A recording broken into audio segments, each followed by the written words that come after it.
Hi everyone. Today we're talking about adding and subtracting integers. This is going to be a little bit of review because earlier this year we worked with adding integers. This is also going to be a little bit of new things because we have not yet talked about subtracting integers. We're going to really work to review one of the processes that we talked about, a visual representation to show how we add integers. I'm going to also teach you a new way, and that new way is going to help explain some things to you that hopefully are going to make a little bit of sense as we are working. And then, as we continue to review our adding integers, I'm also going to teach you some rules. And those rules are designed to help make the process of adding our integers a little bit more efficient. I really encourage you to work really hard at becoming skilled at adding integers before moving on to the next part, which is subtracting integers. Because subtracting integers gets a little bit confusing, and the more comfortable you are with adding integers, the more sense that the subtracting integers will take. So this might be an example of a day where you might want to pause this lesson at the first half and then pick it up later after you feel really comfortable with adding those integers together. Let's start with some review. When we add integers, we often want to do or show this by using our number lines. In this case, I've made a number line from -10 all the way up to +10. And remember, you can make these number lines bigger or smaller with different numbers depending on what your equations are. But since this is just review today, we're going to be using some pretty simple numbers. Let's go ahead and take a look at an equation. If I had an equation like 5 plus -3, I could show that on my number line by drawing a dot at +5 and walking to the left 3 spaces. That shows that equation, 5 plus -3, and wherever that line ends, I know my answer will be. And again, we've already practiced a lot with these types of things. We know that we can make more complex equations with more parts, and that just means we need to include that on our number line depending on what those equations look like. I'd like to show you a new method now today that's going to help visually represent some different things, especially when we get to the subtracting part, which can sometimes be confusing. That's going to be using integer counters. So I'm going to represent this same problem with some integer counters. I'm going to start by drawing 5 positive signs. Those 5 positive signs represent the 5 positive that's at the beginning of this equation. Then I'm adding to this equation 3 negatives. So all I need to do is put 3 negative signs there. And you're going to notice that I put those underneath. And I did that for a reason. That's because we already know that 1 positive and 1 negative equals 0. They're not worth anything. They cancel each other out. And so I'm always going to pay super close attention to what we're going to see as groups of 0. In this case, you're going to see I've got 3 groups of 0 there. So even though that stuff is on my page, the value of what's in that yellow circle is just 0. So that means the answer to this problem is whatever's left over, whatever on the outside of that circle. In this case, 2. And you're going to notice that that matches up with the number line that we did above. Let's go ahead and take a look at another example. In this case, we have -3 plus 4. Well, if I wanted to draw this out, we know the process. We'd start by drawing my dot at -3 and moving forward this time to the right 4 spaces. That's showing me 4 positives. Well, that's pretty simple to see. We know wherever that lands is where my answer is. Now we're going to do the same thing with our integer counters. I'm going to start by drawing 3 negatives, followed by 4 positives, and then pay attention for groups of 0. Whatever's left over outside of those groups of 0 is the answer, and you're going to see that both the number line and our integer counters are equal to +1. Now, I want you to tuck this example, -3 plus 4, in your brain.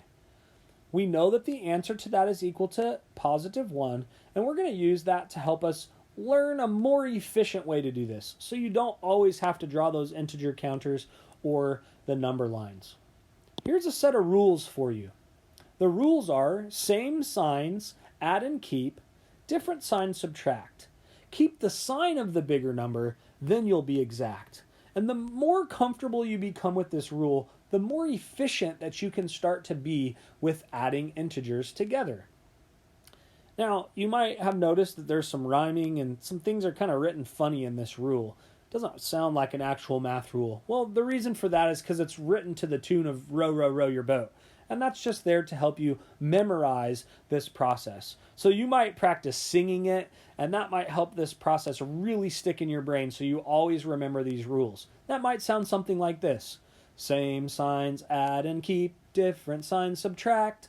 Keep the sign of the bigger number, then you'll be exact.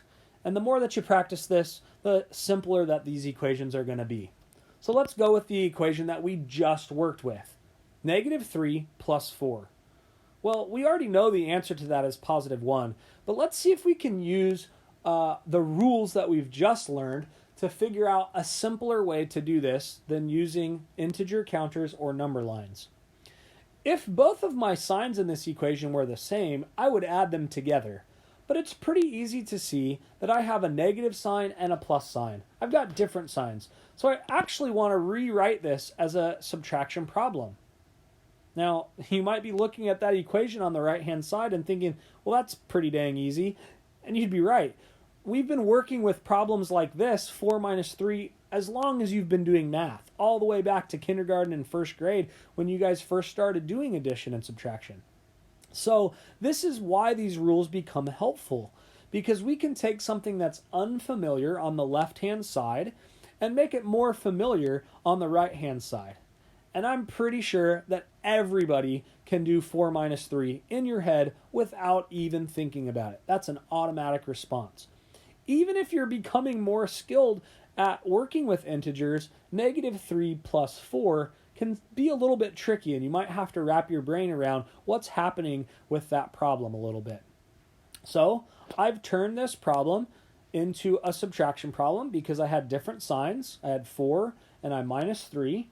That gives me 1.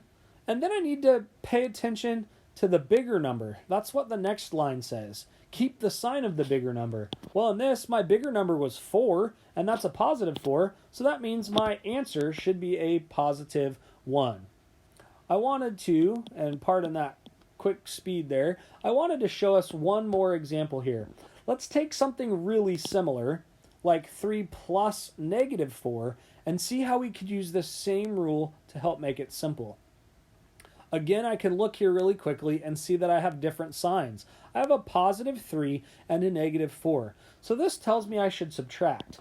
You're going to notice that I'm going to set this up exactly like the other problem. 4 minus 3. And again, everybody can do that type of math in your head without even thinking. 4 minus 3 is equal to 1. But I've got to pay attention to the bigger number. In this case, my bigger number was -4, and that's bigger digit, not the value of that number, but the digit itself was bigger. And that bigger digit was a negative, which means that my final answer should be a negative. And so using these rules, this will help make you more comfortable with working with adding integers. Again, I really encourage you, before we move on to the next part of this video, to work on learning this process and becoming really comfortable with this process, because you're going to be able to use that for part 2 of this video, which is subtracting our integers. Here we are for part 2. We're going to do some subtraction of integers. I'm going to start with -4, and I'm going to minus 6 from that. Well, that isn't a whole lot different than what we've done before. I'm going to start at a -4, and I'm going to move over 6 spaces, and I can see where my answer is. But if I try to use those integer counters, we're going to run into a problem here. I'm going to start by putting 4 negative signs down. But it asks me to take away 6 positives. And based on what I have there, I don't have 6 positives that I can get rid of. So I need to do a little bit of work here and some creative thinking. We've already described that a positive and a negative is equal to 0. So right now, even though I've added some things to this diagram, the value of that is still -4. Well, using that, I can add a bunch of positive and negatives together. And in that case, I've got a huge group of 0 over there. this still shows me -4, even though there's other things on the right-hand side, but all of those other things are equal to 0. Well, now I have some positives that I can start to get rid of. So I'm going to get rid of 6 of those positives and pay attention to what's left over. I had 2 groups of 0, so I'm not paying attention to that, and I'm just counting all of the other things that are left. I ended up with 10 negative symbols, or -10. Well, as we look at what we just did, we're going to notice that we actually kind of changed this equation. We did a lot of additional work, but really what we ended up doing is we flipped this equation around a little bit. It was -4 minus 6, and we're going to start with that same -4. But what we actually did mathematically, we had all those groups of zeros and then we got rid of the positives. So what we actually did was we added the opposite. It said to subtract +6, but what we actually did was we added -6 to that.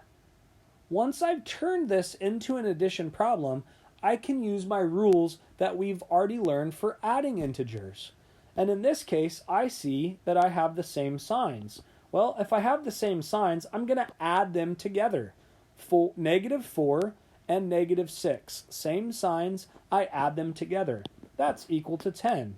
Then I'm going to pay attention to the biggest digit, or the biggest number, which was -6. In this case, that means my answer will be -10. Again, we're going to end up with the same answer, and the more comfortable that you become with those adding integer rules, the easier that these subtraction rules become. So, I'm going to remind you, here's our rules for adding integers. Same signs, add and keep, different signs, subtract. Keep the sign of the bigger number, then you'll be exact. And when we talk about this with subtracting integers, we can remember that to subtract, you're actually just adding the opposite. That's what we saw on that last page. We added all those groups of zeros and then got rid of the positives. Well, we just added the opposite of what was there. So let's take a look at a couple of other examples. -5 minus 4. And this might show me -5 minus a +4. Sometimes those parentheses help us see what's going on in these equations. Well, I have, I can turn this into an addition equation.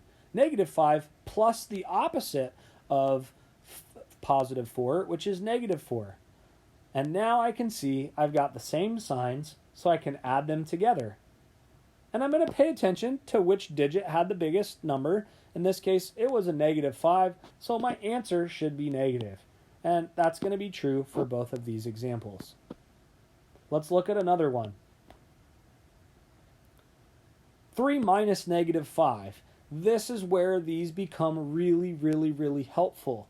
I start with 3 positives, and I have to get rid of 3 negatives. You could think about that, what that would look like on your integer counters, but we don't actually have negatives to get rid of. So again, we'd be adding those groups of 0.